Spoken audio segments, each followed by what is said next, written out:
આપણે ગાંધીજીના વિવિધ આશ્રમો વિશે સમજ મેળવી. ગાંધીજી પાર્ટ 2. ફિનિક્સ આશ્રમ 1904માં આફ્રિકામાં ડર્બન ખાતે. ટોલ્સ્ટોય ફાર્મ 1910માં આફ્રિકા કોલનબેક ખાતે. કોલનબેક જર્મન મિત્ર હતા. કોચરબ આશ્રમ 1915માં અમદાવાદમાં જીવનલાલ બેરિસ્ટર દ્વારા. સાબરમતી 1917માં અમદાવાદમાં અંબાલાલ સારાભાઈ દ્વારા. અનાશક્તિ આશ્રમ 1929 ઉત્તરાખંડ કૌસાવંડી ખાતે. વર્ધા આશ્રમ 1936માં મહારાષ્ટ્ર ખાતે. દક્ષિણ આફ્રિકામાં સ્થપાયેલ ગાંધીજીની સંસ્થાઓ. નાતાલ ઇન્ડિયન કોંગ્રેસ સભા 1893માં. ઇન્ડિયન એમ્બ્યુલન્સ કોર્પ્સ 1899માં. ટ્રાન્સવાલ બ્રિટિશ ઇન્ડિયા એસોસિએશન 1903માં. પેસિવ રેસિસ્ટન્સ એસોસિએશન 1907માં. પુસ્તકો. ગાંધીજીના વિવિધ પુસ્તકો. સત્યના પ્રયોગો, Sarvodaya, unto the last, India my dream, Hind Swarajya 1909માં લંડનની આફ્રિકામાં આવતા SS કિલ્દોના કાસલ નામના સૌપ્રથમ કોલકાતા અધિવેશન ભાગ 1901માં 10 જાન્યુઆરી 1908ના રોજ સત્યાગ્રહ શબ્દ આવ્યો. મૌન સોમવાર. હૃદયકુંજ નામ કાકા સાહેબ કાલેલકર દ્વારા આપવામાં આવ્યું હતું. અસહકાર આંદોલન, ગાંધીજીને પ્રથમ વખત જેલ. કોંગ્રેસના બેલગાવ અધિવેશનના અધ્યક્ષ 1924માં. 1931માં કરાચી અધિવેશન, ગાંધીજી મરશે પણ ગાંધીવાદ નહીં. ટ્રસ્ટીશિપનો સિદ્ધાંત ગાંધીજી દ્વારા આપવામાં આવ્યો હતો. પટનામાં ગાંધીજીની વિશ્વની સૌથી ઊંચી પ્રતિમા 72 ફૂટની છે. મૃત્યુ સમયે અંતિમ શબ્દ હે રામ હતું. દક્ષિણ આફ્રિકામાં ગાંધીજીના આગમન. શરૂઆતમાં માત્ર 1 વર્ષ માટે, બાદ ઘણા વર્ષ રહ્યા હતા. વચ્ચે 2 વાર ભારત આવ્યા હતા, 1896માં અને 1901માં.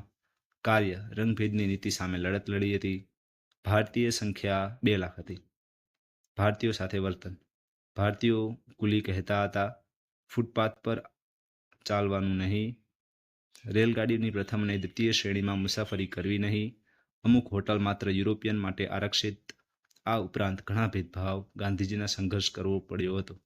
હવે તેમની અગત્યની ઘટનાઓ. તેમાં નંબર 1 ટ્રેનની ઘટના. પીટર મોરિત્સબર્ગ. ટ્રેનનું નામ હતું વ્હાઇટ એનલી કોચ. કર્બન કોર્ટ ઘટના. નાતાલ સરકારે ભારતીયો પાસેથી મતાધિકાર છીનવ્યો. બિન યુરોપિયન સામે અમાનવીય વર્તન. નાતાલ સંઘર્ષ મતદાન અધિકાર બાબતે. નાતાલમાં રહેલા ભારતીયોને એક સૂત્ર બાંધવાનો પ્રયાસ કર્યો હતો. આ પ્રયાસથી નાતાલ ઇન્ડિયા કોંગ્રેસની સ્થાપના થઈ 1894માં. કાર્ય ભારતીયોને પડતી કષ્ટોનો પ્રચાર. આ દરમિયાન ગાંધીજીએ 1903માં ટ્રાન્સવાલ બ્રિટિશ ઇન્ડિયા એસોસિએશનની સ્થાપના કરી હતી. 1903માં ઇન્ડિયન ઓપિનિયન સાપ્તાહિક શરૂ કર્યું હતું. 1904માં ફિનિક્સ આશ્રમ ડર્બન નજીક હતું.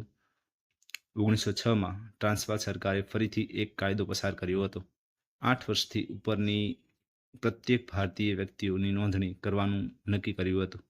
બિલનો વિરોધ કરવા ગાંધીજીએ જોહાનિસબર્ગ એમ્પાયર થિયેટરમાં સભા બોલાવી હતી. વિરોધ હોવા છતાં ટ્રાન્સવાલની વિધાનસભાએ બિલને કાયદાની સમક્ષ સ્વરૂપ કર્યું હતું. આ કાયદાનો વિરોધ ગાંધીજીએ સત્યાગ્રહ અપનાવ્યો હતો. સંગઠન પેસિવ રેસિસ્ટન્ટ એસોસિએશન. માત્ર 519 ભારતીયોની નોંધણી કરાવી હતી. વિરોધ કરવાના ગુનામાં ગાંધીજીએ 2 મહિનાની કેદ થઈ હતી.